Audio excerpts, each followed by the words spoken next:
어떤 한 사람은 아마도 말리다면요, 얘가 타당한이라는 이제 형용사죠. 그래서 이제 ly가 붙으면은 타당하게라는 표현은 결국은 당당하게, 정정당당하게 이렇게 할까? 어우씨.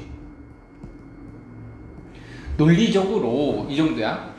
논리적으로 이렇게 주장할 수는 없을 거야. 어떤 사람이 이렇게 주장할 수는 없을 거야. 인간이 도덕적으로 더 우월한 존재야. on the ground 밑줄, 요거 우리 많이 봤던 거죠? 얘가요, 무슨 뜻이냐면요, based on이란 뜻이에요. 뭐뭐에 근거로 해서 라는 표현입니다. 근데 어떤 근거로 해서냐면, 그들이 가지고 있다라고 해서, 이것을 기반으로 해서, 다른 사람에게는 없지만 그들이 가지고 있다라는 그 근거로 인해서 더 우월한 존재야 라고 타당하게 말할 수는 없을 겁니다. 뭐를? 그 능력을, 도덕적인 행위자의, 이때 에이전트는요, 행위자라고 해석할게요. 도덕적인 행위자의 그 능력을 가지고 있다라고 해서, 반면에 다른 사람들은 가지고 있지 않지만, 얘는 좀 약간 그 뒤에서 있을 필요가 있는데 가운데 좀 집어넣은 거야. 다른 사람은 안 가지고 있는데 그들이 도덕적인 행위자의 그 능력을 가지고 있다라는 것을 기반으로 해서 더 우월한 존재라고 정정당당하게, 타당하게, 논리적으로 이렇게 주장할 수는 없을 겁니다. 됐죠?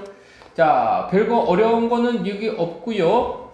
지금 이거는 모럴 에이전트는요, 요거는 선생님이 많이 나오는, 고등학교 때 많이 나오니까 소재니까 얘기해 주는데, 도덕적인 행위자라는 얘기는 행위에 대한 책임을 질 수 있는 이라는 표현이에요. 그러니까는 도덕적 판단과 그리고 책임이, 이렇게 책임이 가능한 존재, 이거를 도덕적인 행위자라고 합니다. 이거 좀 알고 있으면 고등학교 3학년 때 이런 철학적인 지문에서 조금 편하게 볼 수 있어요. 그 이유는 내가 이렇게 얘기할 수 있는 건 바로 이건데, 자, as파 as는요, 뭐뭐 하는 한 이런 거죠. 그래서요, 얘가 조건처럼 보이지만 좀 약간 한계도 됩니다. 제한적인 것도 돼요.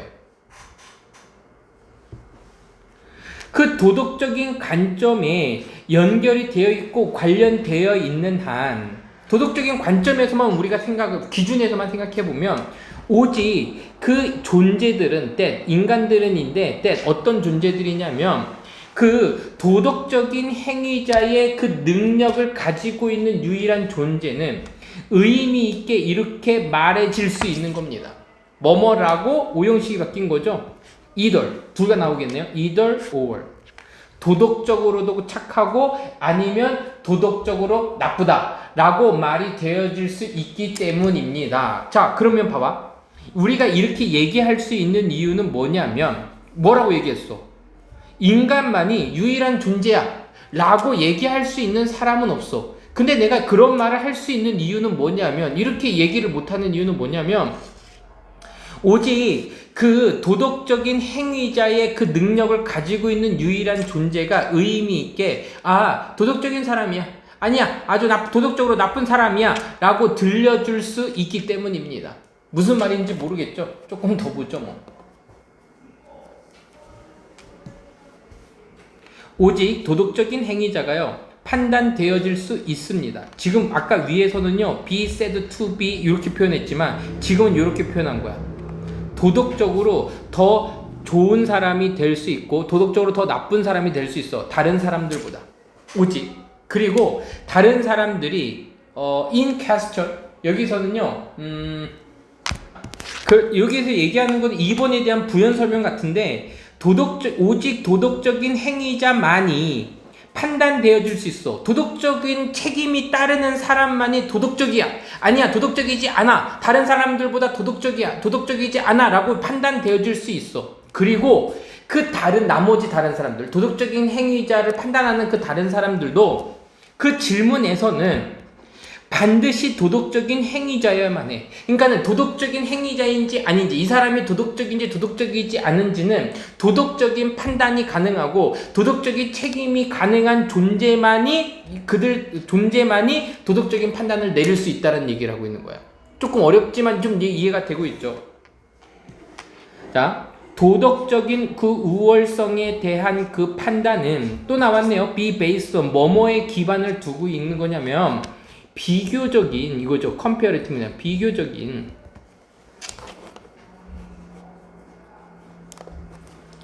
또는 상대적인 장점이나 아니면 deficient니까 결핍이라고 할까요? 단점 정도가 되겠죠. 도덕적인 우월성에 대한 판단은 뭐를 기초로 두고 있냐면 상대적인 장점, 남들보다 조금 더 나은 거, 남들보다 못한 거, 그 엔티티. 자, 엔티티가 이게 중요한 단어인데 이 엔티티가요. 존재들입니다.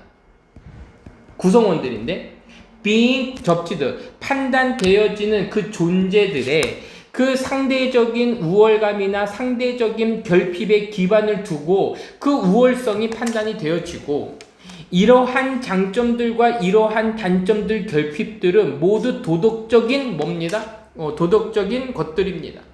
즉 사람들인데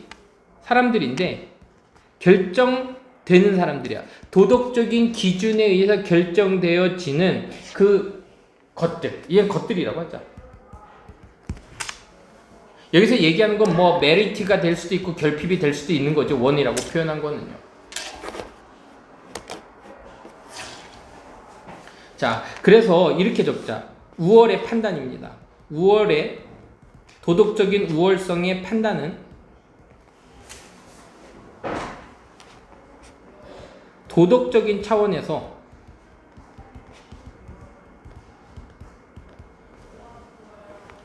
장단점을 비교하는 행위, 이것을 우월의 판단이라고 하는 겁니다. 그러니까 도덕적인 차원에서의 장점을 보는 거라는 얘기를 하고 있어요. 좀 어렵긴 하네요. 어떤 존재가 정확하고 올바르게 판단되어져요. 도덕성인 우월성이 있다라고.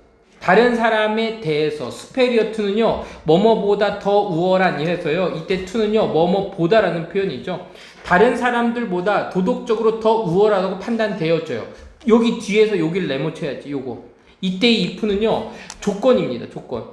앞문장에 대한 조건이야. 만약에 it is case, 이러한 경우라면, 어떤 경우라면 그 타당한 논리 정연한 그 도덕적인 표준이 적용되어지면 양쪽의 엔티티에게, 요 단어 밑줄 보세요. 양쪽의 존재들에게. 그러니까 이건 뭐야? 판단을 하는 사람이나 판단을 당하는 사람들이 되겠지. 아까는 위에서 이 엔티티를 뭐라고 표현했냐? 에이전트라고 표현한 것 뿐입니다. 판단을 하는 사람이나 판단을 당하는 사람에게도 적용되어졌을 때, 그때 그 첫 번째 첫 번째는 누굴 얘기하는 거지? 첫 번째 존재가 만족시킵니다. 충족시킵니다. 그들을 충족시켜요. 더 큰 정도로까지. 누구보다 그 두 번째 존재까지. 다시. 어떤 한 존재가 올바르게 판단되어집니다. 도덕적으로 더 우월하게. 다른 사람들보다. 그러면 얘는 지금 밑에서 뭐라고 표현하냐면 더 세컨드라고 표현한 거고, 여기에 첫 번째 존재는, 유진아, 첫 번째 존재는 더 퍼스트라고 표현한 거야. 알겠지? 그러니까 이 첫 번째 존재가 도덕적으로 더 우월하다고, 두 번째 존재보다 더 우월하다고 판단되어져. 만약에 이러한 경우에서만이야, 타당한 도덕적인 기준이 양쪽 다에게 적용되어졌을 때, 그 첫 번째 존재, 즉 첫 번째 존재가 그 다른 사람들을 만족시켜요. 더 큰 정도로까지. 장점이 더 많아. 누구보다? 그 두 번째 판단하는 애보다. 그러면 우리는 더 우월하다고 느끼는 거지. 이 얘기입니다. 알겠죠? 둘 다 같은 기준에 의해서 판단되어질 때, 그러면은 비교적인 장점이 나오고 비교적인 결핍이 나오겠지. 그 두 개의 존재들은 그러므로 must fall, 뭐 해야 됩니다. 이때 fall은요, 여기서는요, 어디에 속해 있다라는 표현입니다. 어디에 속하다. 어멍 정도로 생각하면 되겠네요. must, 어디에 속하다. 도덕적인 기준의 적용에 범위 안에 속해져야 됩니다. 라고 되어 있어요. 자, 이겁니다. 도덕적인 기준의 범위 안에 속해야 됩니다. 여기 별표 치고요. 여기가 이제 적용 범위라고 되어 있는데 이게 지금 여기에서의 핵심 개념이에요. 도덕적인 범위라는 얘기는 뭐냐면 이 도덕적인 기준과 밖에 있는 사람들하고는 비교할 필요가 없는 거죠.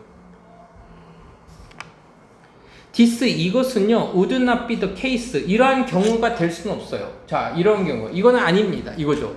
하지만 만약에 그 인간이 being 판단되어져요. 더 우월하다. 동물보다 더 판단되어져요. 그리고 식물보다 더 판단되어진다면, 왜냐하면, 이렇게 되어지면 이거는 그러한 경우가 아니에요. 사실이 아니다라는 거예요. 이것은 사실이 아닐 겁니다. 만약에 인간이 판단되어지면 식물이나 동물보다 더 우월한 존재로 판단되어졌다? 그거는 마찬가지가 아닐 거야. 왜냐하면 그 후자는 동물이나 식물이 되겠지. 동물이나 식물들은요, 도덕적인 행위자가 아니잖아.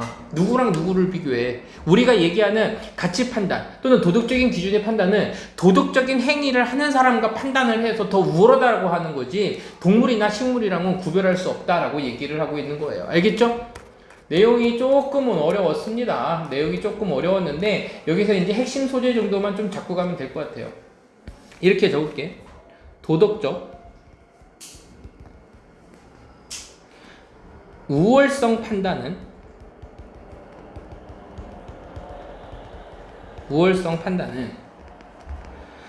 도덕적 행위자에게만 적용됨. 그래서 우월성 판단을 하려면 조건이 뭐냐 하면요, 조건이 둘 다 도덕적 행위자여야 된다.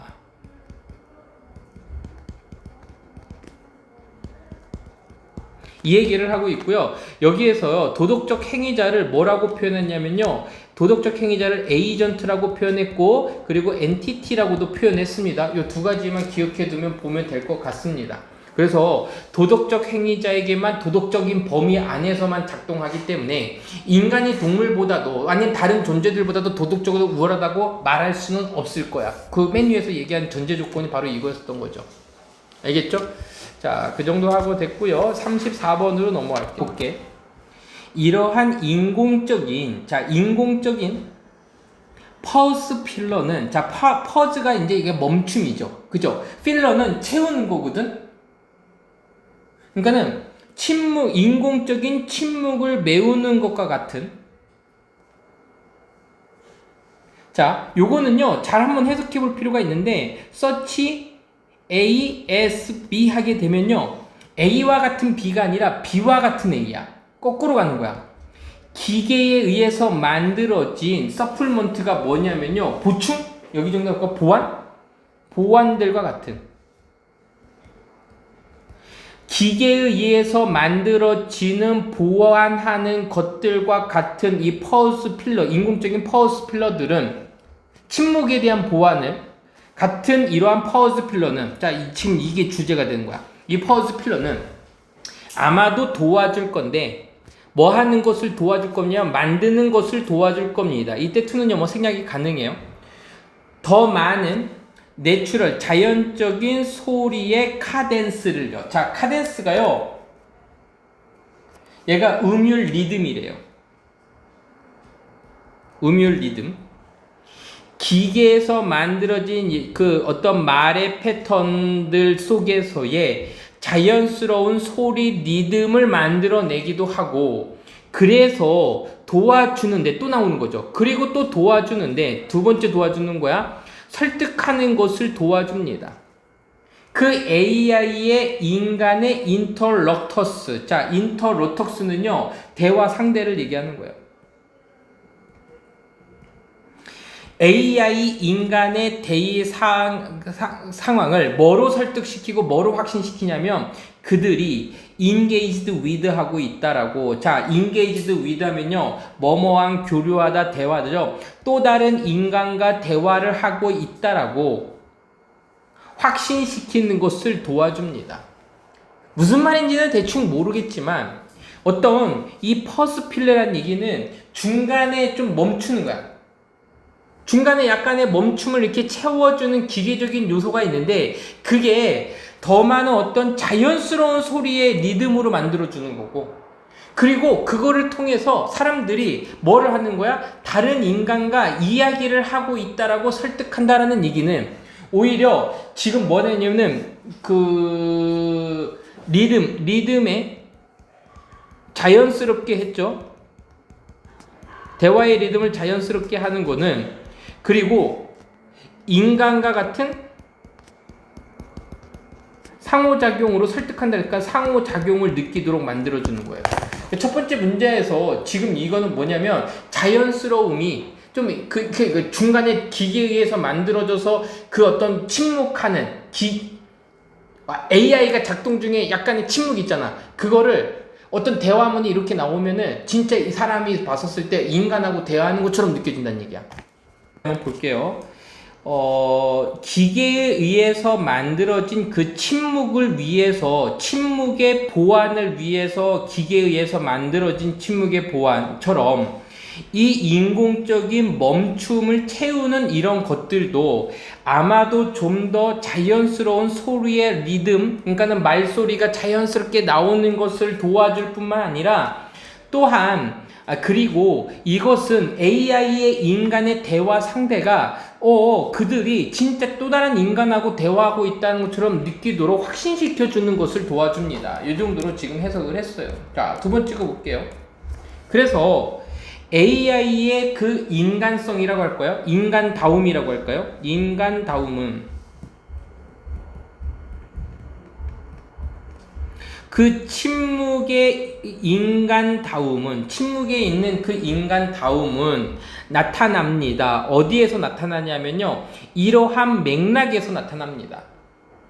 이런 맥락에서 그 침묵의 인간다움이 발생하는데 not least, not least는요, 이거 어떡하지?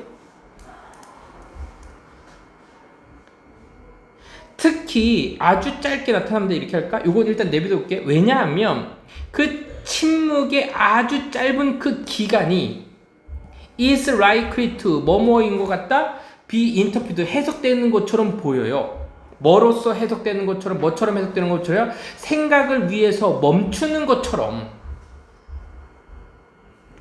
그래서 난 리스트는요, 그냥 요거를요, 특히 이렇게 해석하자. 특히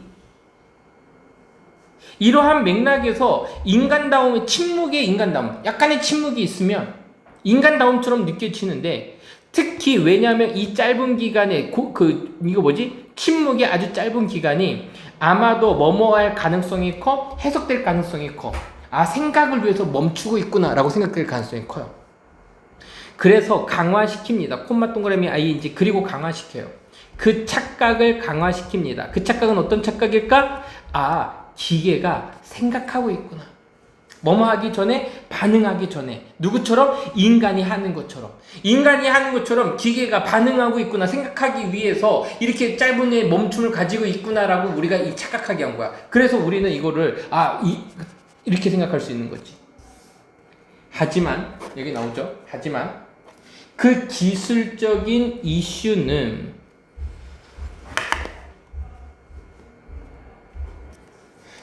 플레이그인데요. 여기 이게 플레이그가 깃발을 꼽다라는 표현인데, 여기서는 지적된이라고 할까? AI의 형편없는 더 높은 듀레이션, 지속 시간의 핸들링에서의 문제는, 그리고 종종 자주가 되겠지. 빈도수가 높은이라고 하자. 빈도수가 높은 이러한 침묵들, no less than은요, 뭐뭐 이하도 아니다라는 얘기는 못지않게가 되겠죠. 그 기계의 interference가 that 가로열자.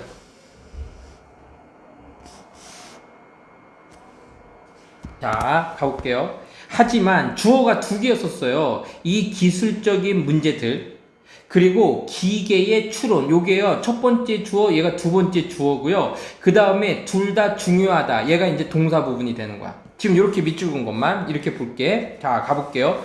하지만 그 기술적인 문제들인데 플레이그드는요 이렇게 깃발이 꼽히니까 지적된 정도로 해석할게요.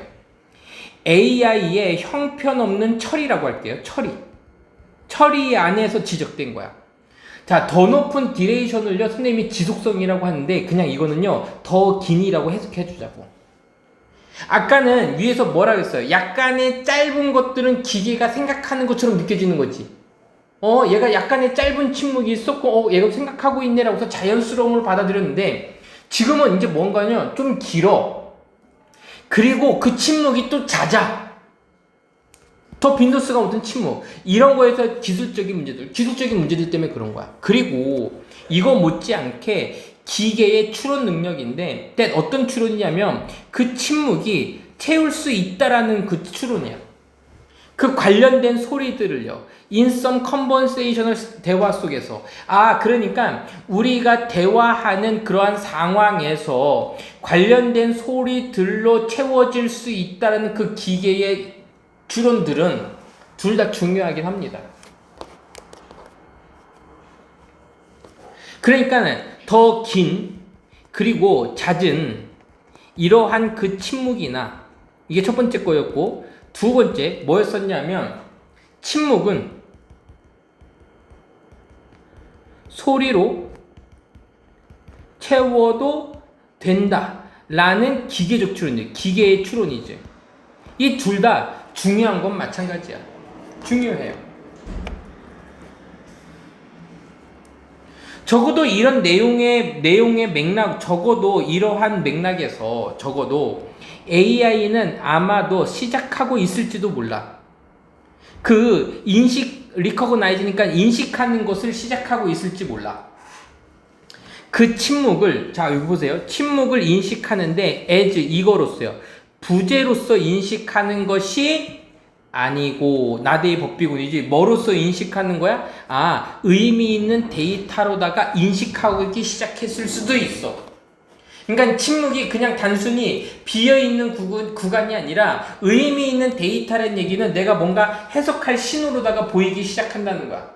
그래서요, 지금 여기에서는 뭐 의미 있는 데이터는 약간의 망설임이 될 수도 있고, 약간의 배려가 될 수도 있고, 약간의 기계가 긴장처럼 보이도록 만들 수도 있다는 얘기야. 그 약간의 침묵이.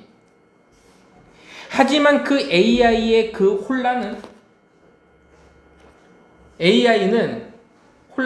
혼란스러워 합니다. 할까? 이지라고 갈까, 그냥?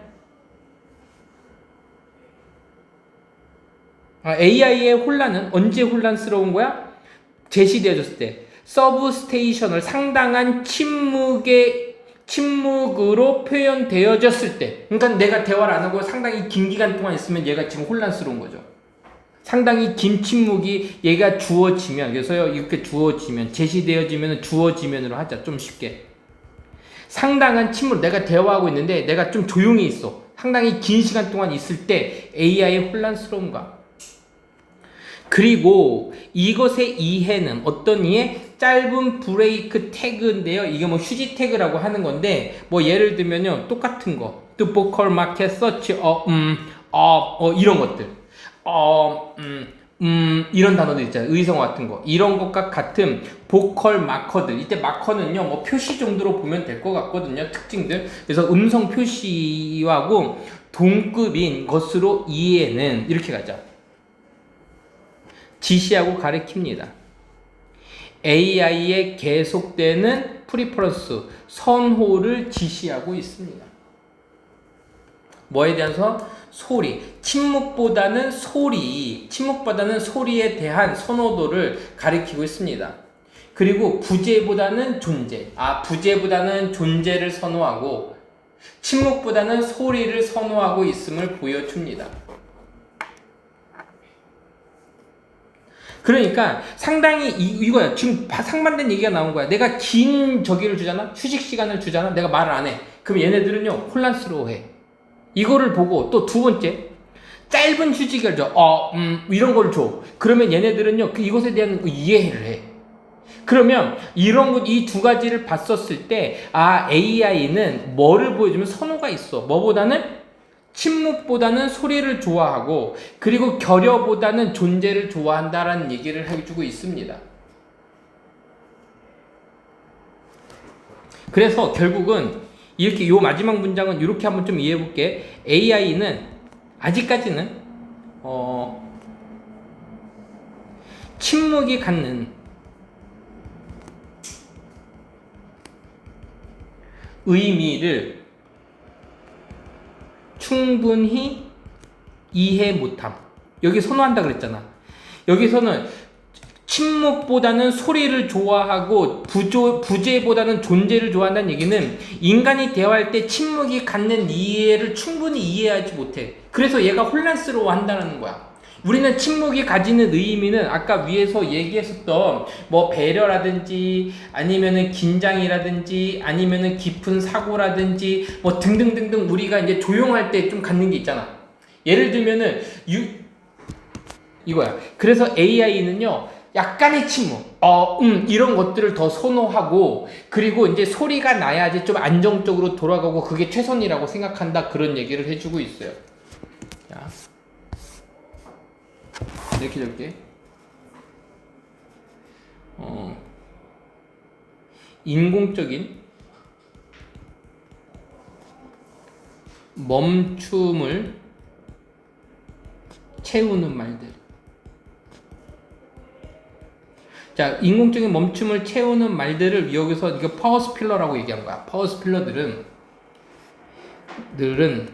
AI의 음성 또는 출력이라고 할게요. 출력을 자연스럽게 만듦.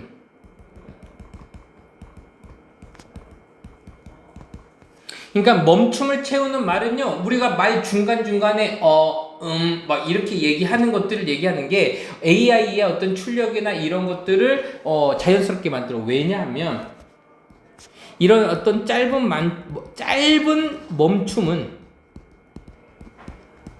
생각 중으로 인식. 그렇게 인식하기 때문이야. 그래서 AI는 긴 침묵 또는 잦은 침묵에는 혼란스러워해요. 이건 별로 좋아하지 않아. 짧은 멈춤을 더 선호하는 경향이 있어요. 왜? 그런 것들을 데이터로 인식하기 시작하는 거니까. 알겠죠? 자, 그 정도까지만. 자, 가봅니다. 스탠다디제이션 하기면 표준화죠. 정보에 표준화는 월스 뭐였냐면 효과였는데 프린팅의 결과였었습니다. 효과였었습니다. 자, 그러니까 우리는 알고 있죠. 정보가 대중적으로 퍼지기 시작한 거는 인쇄술의 발명 이후였었잖아. 찍어낼 수 있었으니까. 즉, 왜냐하면 이것은 허락했는데 엑스트라 리프로덕션. 자, 리프로덕션은요, 얘는 뭐냐면 복제라고 하자. 그냥 복제. 리프로덕션 복제죠. 복제. 뭐의 복제? 정보의 정확한 복제를 허락했기 때문입니다. 그 방식으로인데 어떤 방식으로? 매뉴스크립트 하면요, 손으로 하는 카핑이 하지 못했던 이러한 정보의 정확한 복제를 허락했기 때문에 프린팅의 효과가 바로 뭐였다는 얘기야? 정보의 표준화였었습니다. 자, 그래서요, 지금 여기는 뭐냐면 인쇄는 지금 정확한이라는 표현을 썼어요. 정확한 복제가 가능했다는 얘기는 정보의 표준화라고 했는데, 그 선생님은 이건 니네 쉽게 대중화라고 표현할게요. 표준화, 대중화. 됐죠? 예전에는요, 손으로 쓰는 거가 할 수 없었던 정확성을 가지고 있었다는 얘기죠. 별로 어렵지 않습니다. 이 지문은요. 이것은 분명합니다. 대조에서 분명해집니다. 그래서 얘는요, 분명한, 명백한인데, 우리가 이제 뭐, obvious, 우리가 많이 보는 거죠. obvious. 분명합니다. 대조에서 분명해요. 자, 누구와 누구의 대조냐면요, B to A, A and B죠. 마르코 폴로의 트래블 로그, 뭐 이제 트래블 로그는요 여행 기록이라고 할게요. 마르코 폴로의 여행 기록이나 아니면 크리스토퍼 콜럼버스의 여행 기록하고 비교하면, 그러면 마르코 폴로는 시대적으로 좀 몽골 시대인가 그랬으니까는 손으로 쓰던 인쇄고, 얘는 인쇄술이 발명된 거지, 그치? 그럼 얘는 좀 정확한 인쇄. 중국으로부터 그의 돌아온 이후에 1295년에 돌아온 해, 그 100년, 그리고 150년이죠. 프린팅이 나오기 전 150년 전에 폴로의 그 서사는, 내러티브 이야기는요 카피드 되어졌습니다. 카피드 되어졌어요. 약 150개의 다른 손필기로다가 카피 되어졌어요. 너무 많은 차이를 가지고, 근데 그 차이는 뭐냐면 우리가 확신하지 못해. 어떤 버전이 어센틱, 자 어센틱하게 하면 얘가요 공신력 있는 이라는 표현이죠. 믿을만한 이라는 뜻이죠. 그래서요 진짜의 정통의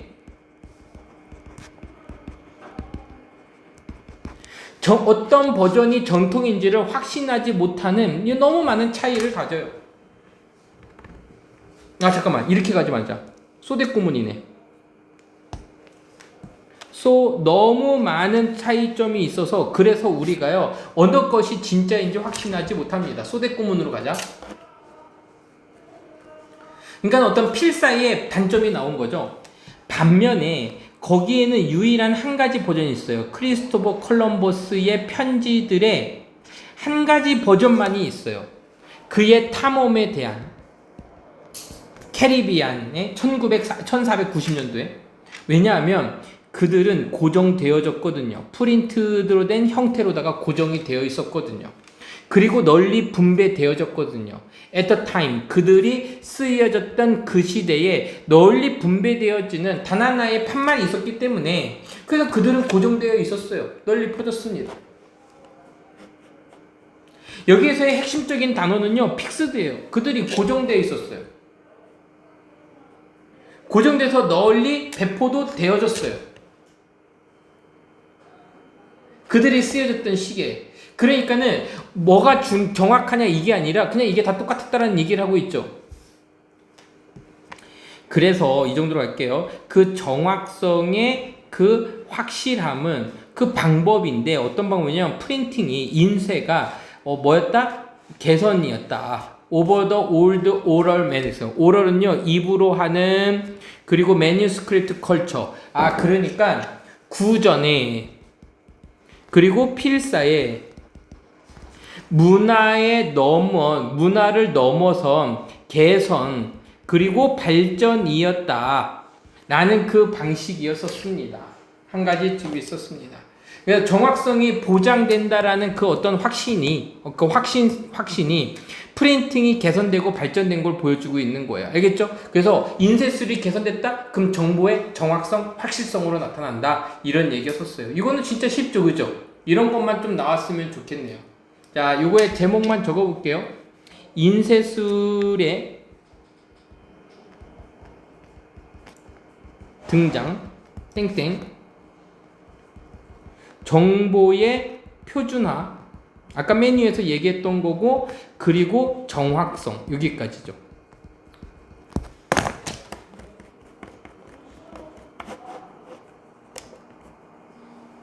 그래서 필사보다 우월함. 필사는요 정확하지 않았던 거거든요. 됐고요. 됐습니다.